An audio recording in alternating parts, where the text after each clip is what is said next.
현대신학은 정말 어려운 겁니다.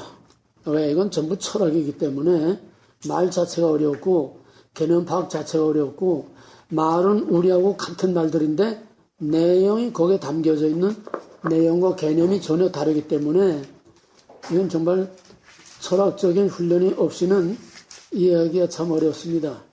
그런 거를 내가 어떻게 하면 너희들에게 좀 더 이해할 수 있도록 쉽게 좀 어떻게 표현할까 참 내가 엄청 스트레스를 받아요. 이 어려운 거를 어떻게 여러분들이 소화시킬 수 있도록 좀 더 쉽게 할까. 이 용어대로 현대신학을 강의하면 나도 모르고 여러분도 몰라.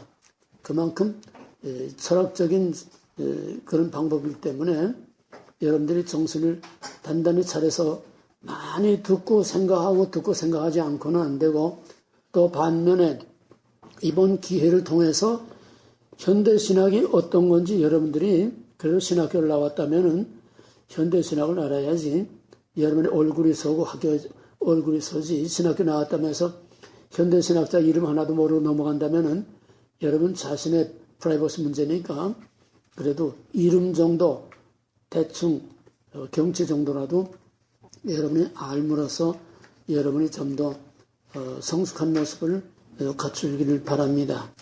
자유주의 신학이 어떤 바탕에서 나왔느냐? 자유주의란 이름이 왜 나왔어요? 신이 아니야. 모든 절대적인 것, 뭐든지. 포스트 모더니즘 첫째 5가지 전부 다야. 모든 절대적인 것으로부터 자유. 그리고 두 번째 특징은 간단히 정리하면 첫째는 모든 절대적인 것으로부터의 자유. 둘째는 내재주의야. 하나님 없어. 인간만이 있어. 그러면 세 번째는 그 내재주의하고 맞물리는 것이 유명론입니다. 유명론이 결국 눈에 보이는 이 세상 이거지 보이지 않는 건 없다는 거예요. 유명론과 내재성은 같이 하나로 맞물립니다. 그러면 세 번째는 낙관주의. 인간의 이성 만능, 물질 만능, 과학 만능 그거 가지고서 이 지상에 유토피아를 만들 수 있다는 정말 희망찬 그런 꿈을 가지고 있었는데 1차 세계대전으로 이게 다 깨졌어요. 바로 여기서 이제 신정통주의, 칼발트의 신정통주의가 나옵니다. 칼발트의 신정통주의는 뭐냐? 위기신학과 말씀의 신학입니다. 왜 위기냐? 지상에 낙원을 만들 수 있다고 과신하고 들떠있던 자유주의 신학이 1차 세계대전으로 폐허가 되고 엄청난 많은 생명을 잃을 때에 여기서 모든 사람들이 좌절과 절망에 빠졌습니다. 그런 희망이 없는 절망에 빠져있는 그런 위기 상황에서 새로운 것을 들고 나왔기 때문에 위기신학이라 합니다. 그럼 새로운 것은 뭐냐? 자유주의 신학에서 신부재의 상황에서 철저한 인본주의, 여기서 이런 위기가 왔으니까 인간의 힘으로는 낙원을 이룰 수 없다. 그러므로 초월신에게로 돌아가자. 그리고 말씀으로 돌아가자. 여기서 선풍을 일으키고 일약 영혼과 같이 혜성처럼 떠오른 것이 바로 위기신학, 칼발트의 위기신학과 초월신으로 돌아가자는 말씀과 초월신으로 돌아가자는 겁니다. 그럼 칼발트의 신정통주의는 뭐냐? 칼발트의 신정통주의는 초월신이라고 했지만은 그보다 우리가 믿는 그 초월신이 아니고 바로 유명론 마찬가지로 칼발트도 유명론입니다. 하나님은 초월신을 알 수 없다. 우리는 초월신을 알 수 없다. 그러므로 초월신이 우리가 알 수 있도록 계시되어야만 우리가 알 수 있다. 그 계시된 하나님이 누구냐? 계시된 하나님 바로 예수 그리스도다. 예수 그리스도로 계시됐다. 그래서 그리스도를 통해서만 우리는 초월신을 알 수 있다. 그래서 예수 안에 초월신이 예수 안에. 이래서 이것은 양태론입니다. 여러분 자유주의 신학 신정통주의 이거 정리한 거 요약 정리한 거 그거를 자세히 보세요. 나는 이거를 다시 또 요약하는 겁니다. 초월신은 인간이 알 수 없다. 계시되면 알 수 있다. 계시되는 뭐냐? 예수 그리스도 안에 초월신은 그러니까 우리의 삼일체 개념으로 말하면 성부가 성자 안에 들어온 거예요. 양태론입니다. 이해됐어요? 그 다음에 또 예수는 참 인간이다. 예수는 참 인간이다. 그러므로 우리는 예수 안에서만 참 인간을 찾을 수 있다. 인간이 예수가 되는 거예요. 그러니까 예수 안에서 초월신이 예수 안에 또 인간이 예수 안에 모든 것이 다 흡수 혼합이 됩니다. 그래서 갈발트가 말하는 예수는 곧 범신론입니다. 따라서 갈발트는 예수 안에 성부를 흡수하고 예수 안에 인간을 흡수했으므로 범신론이고 양태론이고 또 우리가 믿는 삼일체가 없습니다. 그 갈발트 신학이란 뭐냐? 예수 안에 계시된 사랑의 교훈을 받음으로 화해의 복음으로 이 땅에 유토피아를 이룰 수 똑같은 낙관주의요. 방법만 다른 것뿐이지. 자유주의 신학은 신부재 내재주의. 갈발트는 초월신을 끌어들였지만은 그 초월신은 우리가 믿는 참 인격신이 아니고 유명론.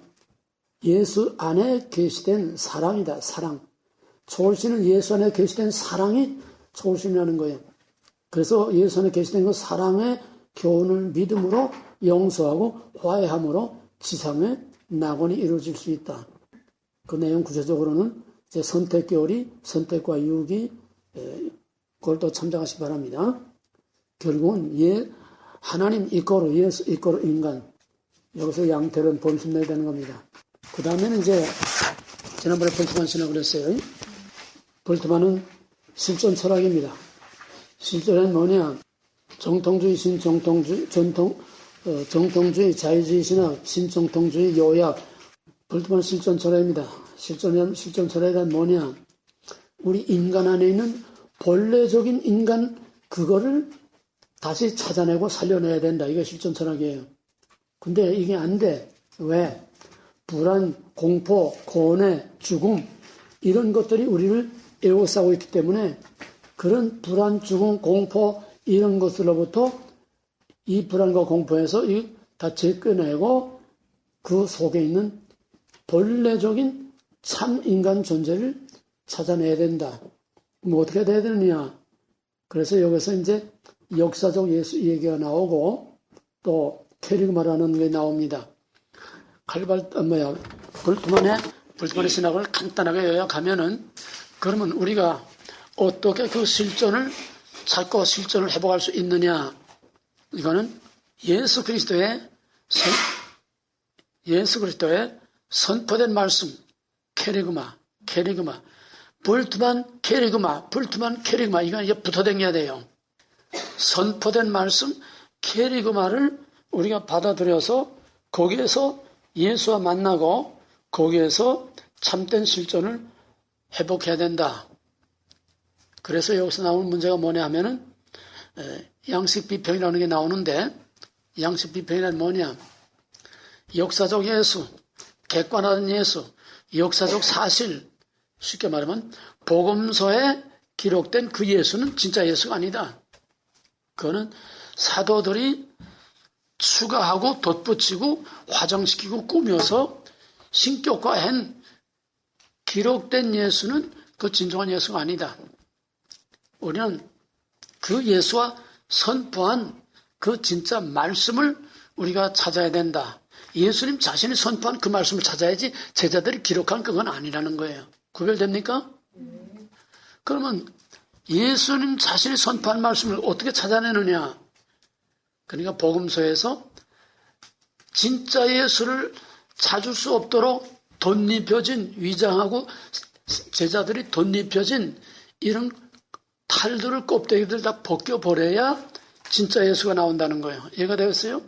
그러기 위해서는 첫째로 군도덕질을 걷어내야 된다. 그러기 위해서는 문학적인 비평, 양식 비평, 제자들이 한 말과 예수님이 진짜로 한 말을 문법적으로 양식 비판으로 이것을 가려내서 군더독지를 다 걷어내야 거기서 다시 말하면 쉽게 말하면 제자들이 기록하기 이전에 예수를 찾아야 된다. 그걸 어떻게 해야 되느냐? 다른 자료가 없으니까 복음서에서 덧붙여진 것들을 양식 비평을 통해서 이거를 가려내서 제거해야 기록되기 이전에 예수를 찾을 수가 있다. 거기서 나오는 문제가 비신화입니다. 제자들이 덧붙여진 위장한 게 뭐냐? 신화적인 것을 다 덧붙였다는 거예요. 그거를 신화적인 것들을 다 걷어내야 진짜 예수가 나온다. 여기서 양식 비평과 비신화화는 불트만의 가장 중요한 작업입니다. 불트만은 비교적 그래도 간단해요. 그렇게 양식 비평과 비신화화 그 두 가지로 그렇게 정리하시기 바랍니다. 오늘 시간이 없으니까 많이 갔으니까 현대신학의 최근 동향, 현대신학의 최근 동향이라고 하는 타이틀 밑에 나머지 부분들을 다 여기다가 이제 종합해서 다루겠습니다. 자, 이제 흐름을 잘 봐요. 정통주의, 하나님 절대주권, 종교개혁자들이 부르짖었던 바로 잃어버린 하나님, 잃어버린 진리, 잃어버린 복음, 이게 정통주의입니다. 1000년 동안, 아니 1500년 동안 로만 캐톨릭에서 완전히 땅에 묻혀버리고 로만 캐톨릭에서 완전히 박탈되고 미싱됐던 진짜 복음과 진짜 예수 그리스도의 또 하나님의 주권을 회복한 것이 개혁자들의 정통주의 신학입니다. 개혁신학, 정통주의, 개혁신학, 정통주의. 이 용어를 잘 기억하세요. 개혁신학, 정통주의. 그런데 르네상스 종교개혁 이후에 자연의 발견, 인간의 발견, 새로운 과학적인 발견으로 인해서 18세기 계몽주의에 와서는 이성만능, 과학만능, 또 물질만능, 여기에 편승해서 나온 것이 바로 자유주의 신학입니다. 무신론적인, 유물론적인, 완전히 인본주의 신학이 바로 자유주의 신학입니다. 여기에 대해서 칼발트가 결국은 1차 대전으로 자유주의 신학에 지상낙원이라고는 꿈은 다 깨지니까 이거는 아니다. 그래서 초월신을 끌어들였는데 그 초월신은 아까 말한 것처럼 예수 안에 나타난 사랑이라는 이미지지 그건 인격신이 아닌 거야. 그래서 자유주의 신학도 결국은 유토피아의 꿈을 말했지만은 그거로는 이제 될 수 없어. 왜? 이제는 칼발트를 비롯한 거물급들이 다 사라지니까 칼발트 신학이 1960년대까지 끈질기게 세계를 지배했습니다. 그러나 이제 60년대 이후부터는 신학의 거장들이 사라지니까 그러면 우후죽순처럼 그냥 여기서 튀어나오고 극단의 신학적인 혼란이 옵니다. 칼발트 같은 거물이 사라지니까 극단의 신학적인 혼란이 오게 돼요. 이 혼란이 온 여기에서 들고 나온 것이 바로 사신신학입니다. 사신신학. 신은 죽었다.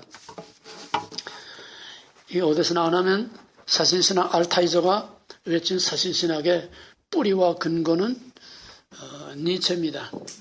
니체가 신은 죽었다고 외쳤죠. 자라토스트라에서 신은 죽었다. 누가 죽였느냐? 우리들이 다 신을 죽인 살인자들이다. 그러므로 이젠 절대적인 신이 없다. 그럼 어떻게 해야 되느냐? 이젠 우리가 신이 되어야 된다. 이 니체의 신의 죽음의 외침입니다. 바로 여기에서 힌트를 받아가지고 외친 것이 바로 토마스 알타이저의 신의 죽음의 신학입니다. 사신신학. 왜냐?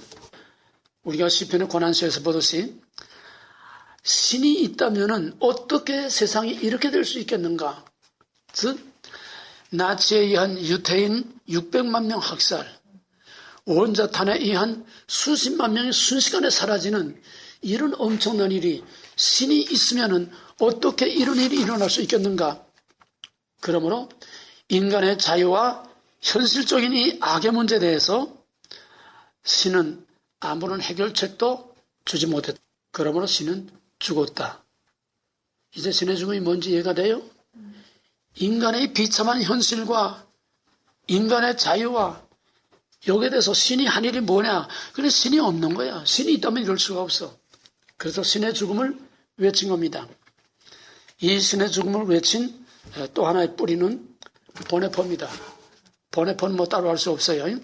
보네포는 소위 행동주의 신학이라는 건데 보네포는 실제로 칼발트도 민주운동, 노동운동에 직접 가담을 해서 반나치 운동을 했죠. 바로 이 칼발트의 본을 따라서 보네포는 행동하지 않는 신학은 죽은 신학이다. 그래서 나치 학살 음모에 가담했다가 종신형을 받아서 감옥에서 끝났습니다. 그래서 감옥에서 쓴 그것이 바로 옥중서신이라는 유명한 게 세상을 뒤집어 놨는 바로 이 옥중서신에서 보네포가 말한 것은 우리 가운데 현존하지 않는 신은 없는 거다. 그러므로 이 시대는 종교도 없는 시대요. 종교적인 기독교도 없다. 신이 없다는 거예요. 종교도 없고 종교적인 기독교도 없다.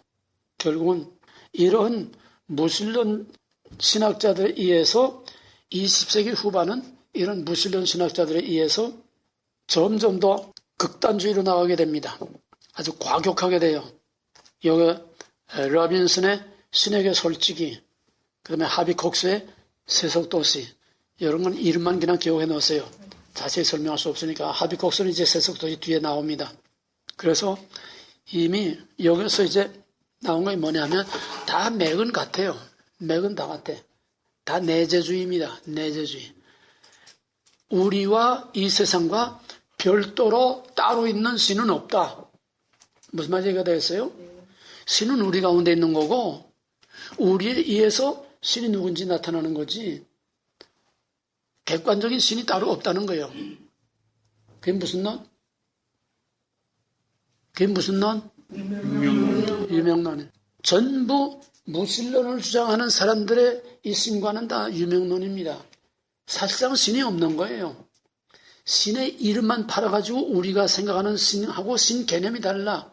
철학적인 신, 관념적인 신, 사상적인 신, 뭐 사랑이라고 하는 이런 윤리적인 신, 이것을 신이라는 이름으로 지금 속이고 있는 거지 그대로 신이 없어요. 엄밀히 말해서 자유주의 신학 이후에는 무신론 신학입니다. 하나님 뭐 이름 안만 팔아먹어도 그건 다 무신론이에요. 왜? 우리가 믿는 초월신, 우리가 믿는 인격신이 아니에요. 우리가 믿는 삼일체 신, 절대적인 그 신이 아닙니다. 그건 이미 죽었어요. 없어요. 그러니까 사람들을 쏘기 위해서 종교의 탈을 쓰고 인간의 힘으로 인간을 위한 인간의 낙원을 이 땅에 이룰 수 있다고는 낙관주의. 그러니까 무신론 신학의 공통점은 신이 없다는 거고 내재주의. 두 번째는 낙관주의입니다. 끝까지 다 공통돼. 자유주의 신학 낙관주의 깨졌어. 칼발트가 또 낙관주의 또 깨졌어. 결국은 신은 없다. 사신신학을 노골적으로 선포하고 그 다음부터는 행동주의 신학이 나옵니다. 보네포의 행동주의. 또 하비 콕스나 그 다음에 몰트만, 특히 몰트만이 와서 희망의 신학이라는 게 나오게 됩니다. 이거 자세한 건 이제 뒤에 가서 조금 더 보충하겠어요. 몰트만의 희망의 신학이란 간단히 말하면 뭐냐? 몰트만의 희망의 신학은 한마디로 말하면은 미래에 다 집중되어 있습니다. 현재는 모든 것이 다 불완전하고 현재는 뭘 이룰 수가 없어. 성경이란 전부 미래에 대한 약속이다. 이게 몰트만의 희망의 신학의 얘기입니다. 성경은 전부 미래의 종말에 대한 예언이다. 약속이다. 그러므로 이 현세에서는 완전하게 이루어질 수 없다. 종말에 가서야 모든 약속이 성취될 것이다. 여기서 항상 우리가 잊지 말아야 될 거는 여기서 말하는 거는 전부 100% 우리가 말하는 거하고 전부 개념이 다릅니다. 종말이라는 것도 우리가 말하는 종말이 아니고 약속이라는 것도 우리가 말하는 약속이 아니고 약속이 성취되는 그것도 우리가 말하는 약속의 내세적인 천상적인 그런 약속의 성취가 아니라 천편일률 전부 지상낙원입니다. 그걸 구별해야 돼요. 그러니까 이 땅에 그리스도께서 오심으로, 그것도 그리스도 온다는 것도 우리 개념하고는 달라요. 그리스도 온다는 것은 우리 안에 내재하는 신이 나타난다는, 어떻게 나타나? 윤리적인 사회가 되어서, 도덕적인 사회가 되어서, 인간의 회복이 되어서 이 땅에 낙원을 이룬다는 거예요. 요 속임수의 사탕발림, 속임수의 위장, 속임수의 껍데기, 이 용어, 우리와 꽃 같은 용어를 사용하는데, 이 용어가 어떤 껍데기, 어떤 거짓말인가, 이거를 꿰뚫어 보지 못하면 우리는 그 속에 숨어있는 독을 몰라요. 제일 어려운 게 바로 이겁니다. 우리와 같은 용어를 사용하기 때문에 우리가 분별할 수가 없어요. 그러니까 영어는 같지만은 그 영어는 우리의 영어하고 정반대라고만 생각하면 돼. 뭐든지. 이해가 되겠어요? 그래서 희망의 신학이라는 이 현재는, 이 세상은 희망이 없어. 갈수록 절망밖에 없어. 그럼 언제 희망이 있냐? 그 희망은 종말에 약속이 이루어질 때, 그때 그 희망이 나타날 것이다 하는 그런 의미에서 이 희망의 신학입니다. 우리의 소망의 믿음하고는 전혀 달라요. 그럼 이 희망의 신학에 거기서 나온 게 뭐냐면 해방신학이에요. 해방신학. 이거 다 서로 연계돼서 나오는 겁니다. 그러니까 아닌 밤중 홍두기처럼 불쑥 뛰어나오는 아무도 것도 없어요. 다 연계돼서 꼬리를 물고 나오는 거예요. 미래에만 오직 희망이 있다고 하는 그 희망의 신학에 입혀서, 그러니까 희망의 신학이나 이 모든 것은 다 결국은 무신론적인 행동주의 신학, 인본주의 윤리신학입니다. 그래서 60년대 이후 급진 세력들이 등장해가지고 여기서 나온 것이 이제 해방신학인데, 해방신학이란 뭐냐?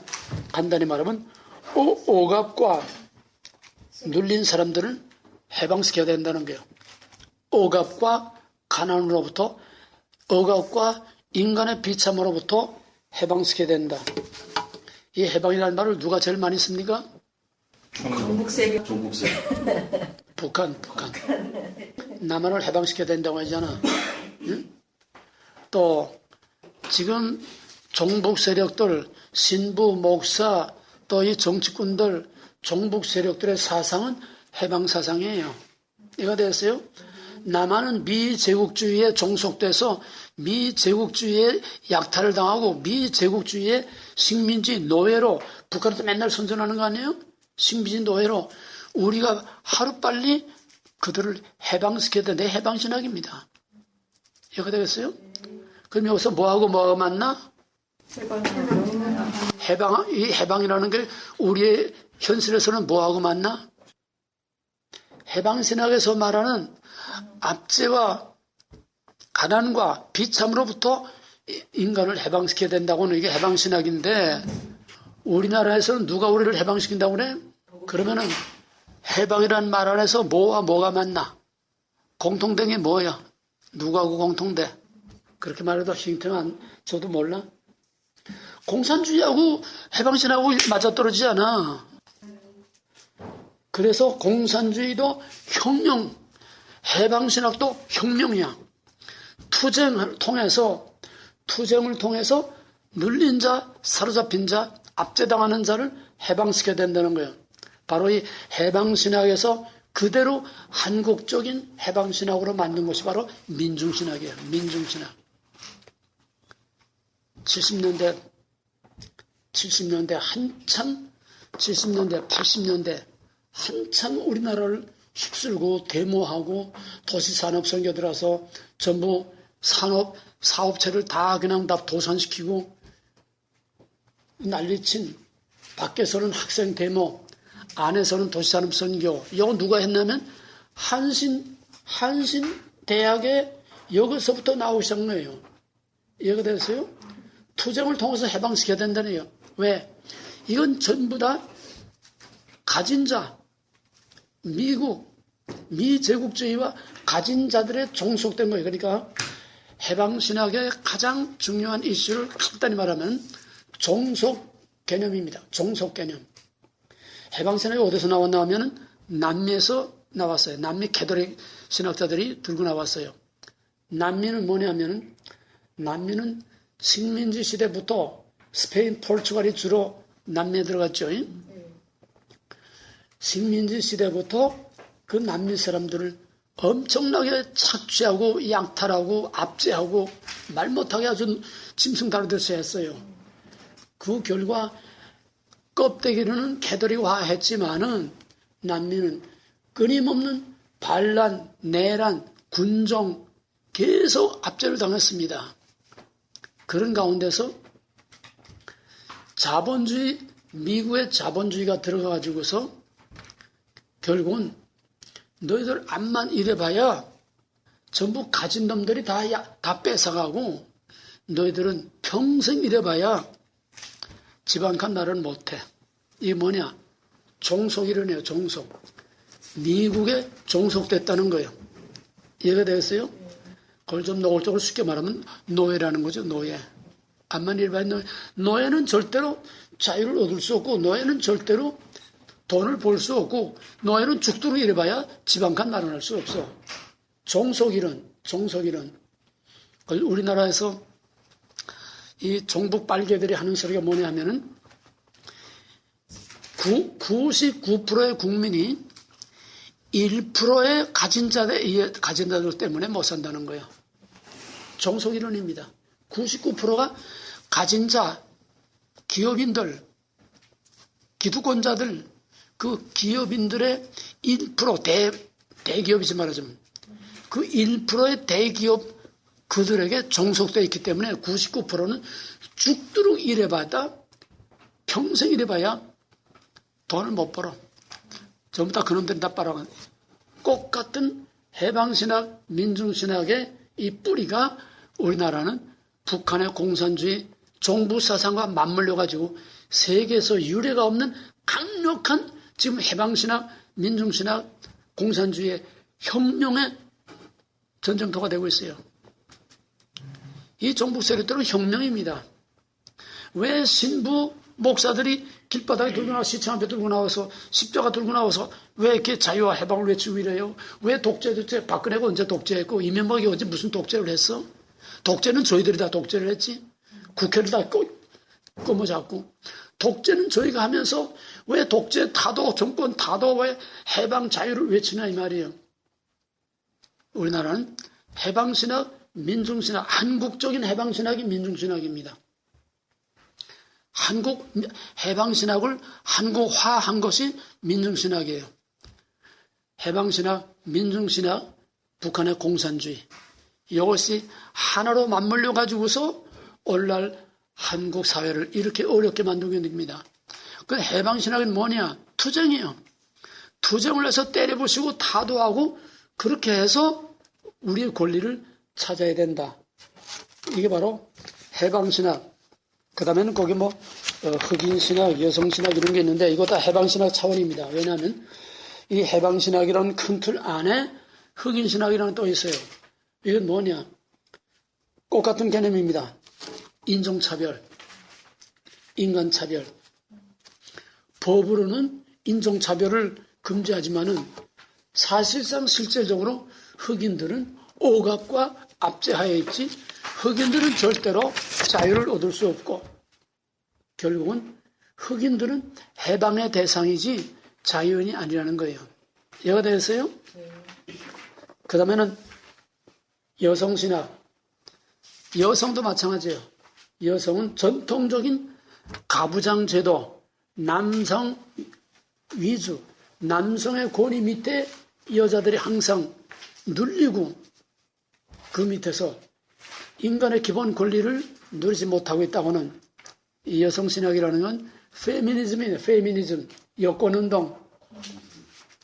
이게 포스트모더른 뉴에이지하고 다 맞물리는 거예요. 그래서 여성신학자들은 또 왜 하나님을 아버지라고 하느냐? 남성적인 것을 다 제거해야 된다는 거예요. 예? 왜 하나님의 아버지냐? 왜 예수가 남자냐? 예수가 여자면 안 되냐? 하나님은 모성적인 사랑인데 왜 아버지라고 그러느냐? 그러니까 남자들에 의해서 여자들이 억압을 당하고 있다는 이것을 남자들로부터 여성을 해방해야 된다고 하는 여성 해방 운동, 이 페미니즘이 바로 여성신학입니다. 그 다음에는 과정신학이라고 있는데, 이 과정신학이라는 거는 한마디로 간단히 말하면, 여러분 자세히 읽어봐주세요. 과정신학이란 하나님은 항상 절대적이고 완전하고 영원하고 불변한 그런 하나님이 아니라 하나님은 인간의 역사 속에서 계속 변화되어 가는 거다. 그게 하나님이요? 그러니까 하나님의 개념이 우리하고는 달라. 하나님의 개념이 인격적인 신을 말하는 게 아니라 어떤 사상, 이념 이런 거를 하나님이라는 이름으로 위장을 하고 있는 거예요. 그러니까 우리가 이해하기가 참 어려워. 과정신학. 그러면 생태학적인 신학. 이건 환경 문제입니다. 환경 문제. 이 환경 문제는 언제 내가 뉴에이지 하면 조금 얘기했지만은 환경 문제는 뉴에이지. 뉴에이지는 뭐냐? 뉴에이지는 범신론이에요. 범신론, 자연, 인간, 신 다 하나입니다. 이해가 되었어요? 뉴에이지는 범신론, 자연과 인간과 신은 다 하나야. 혼합. 그러니까 신터블이 자연을 훼손하는 거는 인간을 훼손하는 거고 신을 훼손하는 거야. 그러니까 환경운동 하는 거예요. 그 순수한 환경운동이 아니에요. 알고 하는 놈도 있고 모르고 하는 놈도 있지만은 환경운동이라는 건 바로 범신론 운동입니다. 인간, 신, 자연 하나라는 거예요. 자연을 파괴하는 인간을 파괴하는 거고 신을 파괴하는 거예요. 이것이 이제 생태학적인 신학입니다. 결국 20세기는 이제 자유주의 해체, 그 다음에 포스트 모던 이런 정신이 인간 스스로의 힘으로 이 땅의 유토피아의 건설 가능하다고 본 20세기 현대 정신의 해체로 발생된 것이 바로 20세기 후반의 과격신학입니다. 그게 뭐냐? 자유주의 신학도 인간의 윤리적 완성으로 이 땅의 낙원을 이룰 수 있다. 신정통주의, 칼발트, 볼트만, 신정통주의도 말은 초월신과 성경으로 돌아가자고 했지만은 또 볼트만이 역사적 예수 아닌 캐리그마로서의 예수를 찾아서 그 캐리그마 안에서 인간의 실존의 회복됨으로 지상낙원을 이룰 수 있다. 다 지상낙원이에요. 자유주의도 지상낙원, 인간에 의한 지상낙원. 칼발트도 결국 말만 복잡하게 거짓말, 사기술만 더 발달된 거지 결국은 다 똑같은 인간에 의한 지상낙원. 볼트만도 인간에 의한 지상낙원.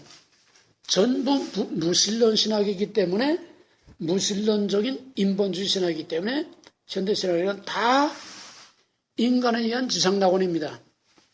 근데 해방신학에서는 이젠 지겹다는 거예요. 왜? 교리 논쟁, 신학 논쟁만 가지고 철학적인 논쟁만 가지고 뭐 달라진 게 하나 있고 해결책이 뭐 있느냐 이거야. 이해가 되겠어요? 자유주의 신학 논쟁입니다. 신정통주의 칼발트, 볼트만 다 신학 논쟁이에요. 신학 논쟁만 말들만 가지고 신학적인 논쟁만 하지 달라진 게 뭐 있느냐 이게. 그래서 해방신학에서는 여기서부터는 이제는 신학적인 논쟁이 아니라 행동적인 투쟁으로 우리의 힘으로 우리의 노력으로 모든 불의와 악을 때려부시고 우리의 노력으로 눌린 자 사로잡힌 자를 해방시켜서 우리의 노력으로 지상낙원을 이루자는 거예요. 이게 해방신학의 개념입니다. 자, 그 다음에 이제 세속화 신학. 여기서 영어가 조금 어려운데 세속화 신학이라는 뭐냐면은 여기서 세속화라는 말과 세속주의라는 말을 잘 구별을 해야 돼요. 세속화라는 말과 세속주의 어떻게 다른가? 세속주의라는 거는 완전히 하나님이 없는 이 세상만 있는 거예요. 완전히 하나님이 없고 이 세상만 있는 거. 신부재 세상만 있는 거. 그러니까 세상의 방식대로 살아가자는 거죠.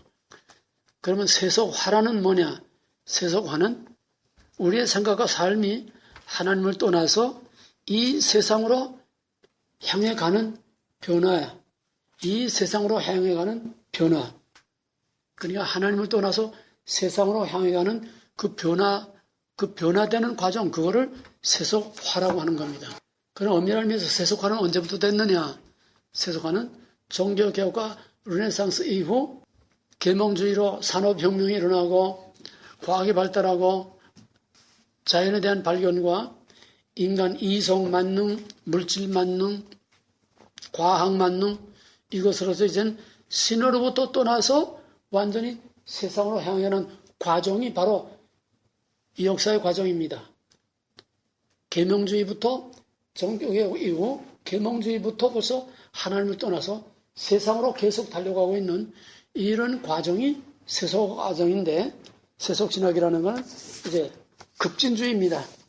이렇게 해서 하비콕스의 세속도시라는 이 책이 나왔고 결국은 여기서 남는 것은 중요한 것은 오직 인간 자신뿐이다. 뭐 영혼이라든지 뭐 이런 건 실제로 없는 것이다. 4페이지 보세요. 이 세상에서 하나님의 할 일은 4페이지 5째 줄.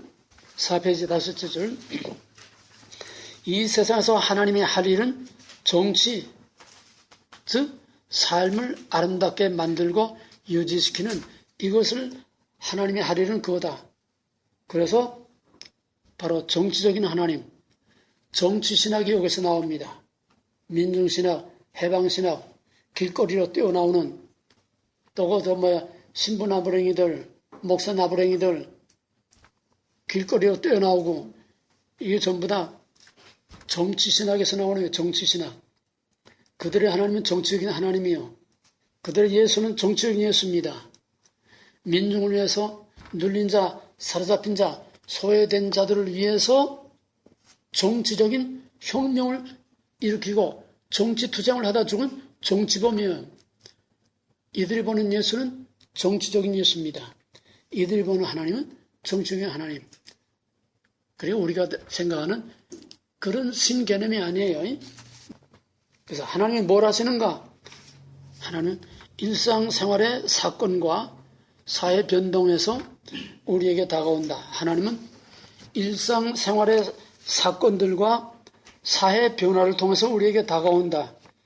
그건 우리의 하나님이 아닙니다. 사상적인 하나님, 이념적인 하나님. 그래서 무엇보다도 하나님은 우리의 삶의 동력자요. 또 그 하나님은 다른 사람들을 이웃들에게 관심을 가지라고 하는 것이다. 한마디로 말해서 이들의 하나님은 다 빈껍데기고 다 윤리예요. 윤리. 다 윤리 도덕이에요. 그거를 하나님의 이름을 자꾸 갖다 붙이니 우리가 더 헷갈리는 거예요. 그 다음에는 이제 희망의 신학, 아까 간단하게 설명했어요. 희망의 신학은 한마디로 말하면은 이 세상은 다 실패고 이 세상은 여기서 아무것도 우리가 기대할 게 없다. 오직 미래, 종말. 희망의 신학은 미래에 초점을 맞추고 있습니다. 전 성경은 미래에 초점을 맞추고 있습니다. 이것도 우리가 말하는 종말론하고 얼른 보면 비슷해요. 내가 수없이 말했죠.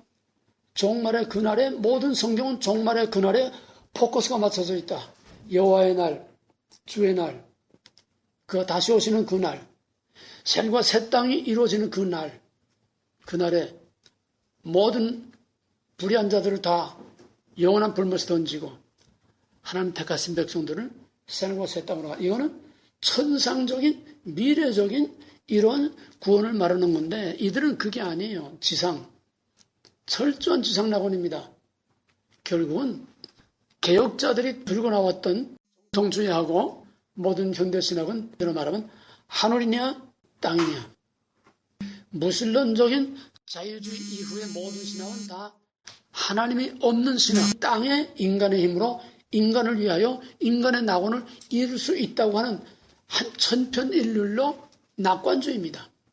근데 그 낙관주의가 한 번도 제대로 되는 게 없어요. 갈수록 점점 더 처참하고 더 혼란이 더 오고 더 세상은 어지럽고 사악해집니다. 거짓말이라는 거죠. 그러나 우리의 낙관주의는 그런 게 아니에요.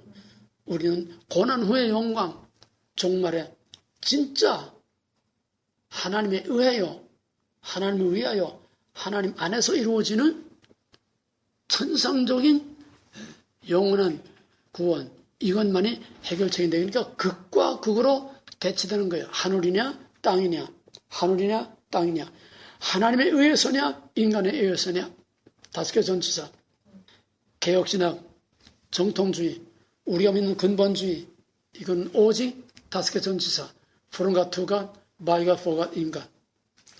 그 이외의 모든 인본주의 신학들은 한결같이 5개 전치사, from man to man, by man, for man, in man. 이렇게 하면 좀 이해가 쉬울 거예요. 이해가 되겠어요? 나머지는 용어와 말장난인데, 용어와 말장난을 우리가 기본적인 틀을 확실히 알고 보면은 어느 정도 분별할 수가 있어요. 그거는 여러분들이 읽어보세요. 예, 희망의 신학, 예, 몰트만의 종말론, 그 다음에 이제 해방신학, 그 다음에 이제 마지막 한 가지, 판넨베르크. 판넨베르크도 몰트만과 똑같이 희망의 신학의 일종입니다. 결국 뭐냐? 미래, 하나님의 역사의 마지막에 거기에서 하나님의 모든 뜻이 이루어진다는 거예요. 시간적으로는 종말에, 공간적으로는, 이것도 우리의 개념과 다른데, 공간적으로는 이 전체가 다 마지막에 회복이 되는 지상낙원을 이룬다는 겁니다. 여기 11페이지의 중간 부분을 집중해서 보세요. 이거 뭐 다 봐도 잘 모르니까. 결국은 뭐냐? 판넨베르크의 신학은 몰트만의 해방신학과 마찬가지로 희망의 신학, 몰트만의 희망의 신학과 판넨베르크는 같습니다. 뭐냐? 이 세상에는 아무것도 이룰 수 없다. 역사의 종말에 가서야 모든 것이 밝혀진다. 이 세상에는 아무것도 알 수도 없고 아무것도 보이지도 않고 하나님도 안 보이고 모든 것은 다 종말에 가서야 밝혀진다. 진리도 진실도 지금은 몰라. 종말에 가야 알아. 이 말이 우리하고 너무나 비슷하지만은 우리 개념하고는 전혀 다른 개념입니다. 꼭까지만 하고 미국 신학, 좀 더 리얼한 문제들을 미국 신학을 다음 시간에 하도록 하겠습니다. 오늘은 특히 사신신학이 왜 나왔느냐, 왜 사신신학이냐, 왜 신인 죽었다고 하는 거냐, 그 다음에 희망의 신학, 몰트만의 희망의 신학, 그 다음에 몰트만하고 판넨베르크 같이 묶으세요. 몰트만과 판넨베르크 다 같은 희망의 신학. 왜 희망의 신학이냐? 지금은 희망이 없어. 지금은 아무것도 알 수 있는 게 없어. 지금은 확실한 게 하나도 없어. 진리고 성경이고 하나님이고 지금은 다 우리가 알 수 없어. 종말에 가야 모든 것이 다 드러나고 나타난다. 이게 희망의 신학, 또 판넨베르크의 신학입니다. 그 다음에 이제 세속화 신학과 해방 신학, 그거를 여러분 나름대로 해서 읽어보고 정리하시길 바랍니다. 내가 이거는 읽어봐야지 내가 여기서 다 설명할 수 없어요. 그리고 CD가 나오기 전이라도 내가 원드라이브에 올려놓으니까 그걸 다시 여러분들이 들으면서 교재를 보면서 좀 어렵더라도 이번 현대신학은 여러분들이 가능한 한 확실하게 뭔가 윤곽이라도 핵심, 가장 중요한 핵심만이라도 딱딱 짚고 나가야 됩니다. 칼발트 불트만까지는 딱 정리해 줬으니까 이제 나머지 오늘 좀 시간에 쫓겨서 해방신학 또 희망의 신학 이걸 자세하게 설명 못했지만은 희망의 신학이 뭐며 왜 희망의 신학이며 희망의 신학은 현재는 희망이 없어. 종말에 가야 현재는 확실한 것도 없어. 현재는 알 수 있는 것도 없어. 하나님도 진리도 알 수 없고 현재는 확실한 게 아무도 없어. 미래에 종말에 가야 모든 것이 다 드러난다. 이것이 몰트만의 희망의 신학과 판넨베르크의 똑같은 희망의 신학입니다. 그 다음에 전혀 파격적으로 이거 다 버리고 그 다음에 나오는 것이 이 희망의 신학에서 나오는 마지막이 뭐냐면 해방신학이에요. 해방신학은 신학적인 논쟁이 필요 없어. 이제는 행동만이 필요해요. 투쟁. 그래서 WCC는 바로 이 투쟁을 뒤에서 지원합니다. 게리라, 내전, 뒤에서 무기를 대주고 돈을 대주고. 왜? 그것이 바로 해방신학을 WCC가 전적으로 추종하고 있기 때문에 그래서 해방신학이라는 건 행동신학. 결국 가서 맞닿는 것이 뭐냐? 해방신학은 바로 공산주의와 맞닿는 거다. 이걸 결국은 자유주의 신학과 해방신학까지 모든 걸 다 합하면은 한마디로 이거를 사회복음주의라고 하는 거예요. 사회복음주의라는 것은 따로 또 특별한 해방신학, 민중신학처럼 이렇게 따로 있는 게 아니고 하나님 없이 인간에 의하여 인간의 낙원을 이 땅에 만들 수 있다고 하는 이 모든 전체가 다 사회복음주의입니다. 이해가 되겠어요? 지상낙원, 사회구원이요. 사회구원. 큰 틀의 사회복음주의 안에 이것이 다 있는 겁니다. 그래서 정리하시기 바랍니다. 기도합시다. 하나님, 지금 정말로 어렵고 너무나 혼란이 올 수밖에 없는 이런 것, 이 시대가 혼란스럽고 신학이 우리를 혼란하게 해서 미혹해서 사람들을 다 속이고 있습니다. 그럴수록 우리는 우리가 배운 철저한 개혁신학, 근본주의, 확실한 하나님의 절대 주권신학에 확실하게 서서 드란노에서 배운 이것을 밑뿌리와 기둥으로 든든히 세워서 오늘날 태풍처럼 전 세계를 휘몰아치는 거짓된 사탄의 수많은 거짓말과 미혹에 넘어가지 않도록 영적으로 깨어서 진리와 말씀으로 깨어서 분별할 수 있는 지혜와 통찰력과 우리의 하나님의 진리로 우리를 든든히 무장하여 주시기를 원하옵고 이 혼란 중에서 우리가 햇불처럼 서서 모든 사람들을 바로 일깨워주고 바로 가르쳐줄 수 있도록 진리 안에 확실하게 바로 서게 하여 주시옵소서. 예수님으로 감사하며 간절히 기도합나이다. 아멘.